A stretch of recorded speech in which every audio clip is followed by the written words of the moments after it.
High বন্ধুরা, আমি technician shine. আজকে আবার চলে এলাম তোমাদের মাঝখানে একটা নতুন ভিডিও নিয়ে। আজকে যেই দেখছো এটা গোদরেজের পেস্ট, ঠিক আছে, যেটা আমরা বাংলায় বলি আঠা, এক ধরনের কেমিক্যাল আঠা। তো এই যে গোদরেজে এভাবে ওটার আছে, এর মধ্যে পাইপের মধ্যে অ্যালুমিনিয়াম পাইপ, এটা অ্যালুমিনিয়াম পাইপের মধ্যে লিক আছে, একটু ফুটো হয়ে গেছে, ঠিক আছে। এবারে ফুটোটা আমরা এই গোদরেজের পেস্ট দিয়ে ঠিক করে নেব।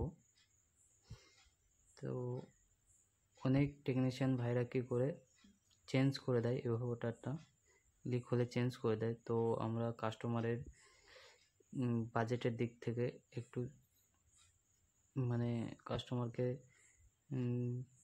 সেভলি বাঁচিয়েছি, টাকার দিক থেকে একটু সেভ করেছি।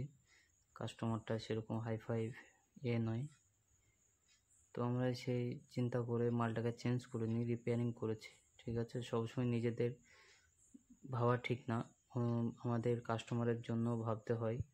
সামনে যে থাকে সে পারুক না পারুক ওইটাও বুঝতে হয়। তো আমরা এটা পেস্টটা দেওয়ার পরে 24 ঘন্টা পর আমরা আবার কাজ করব। এটা যখন পুরোপুরি শুকিয়ে যাবে, একবারে পাথর মতো হয়ে যাবে।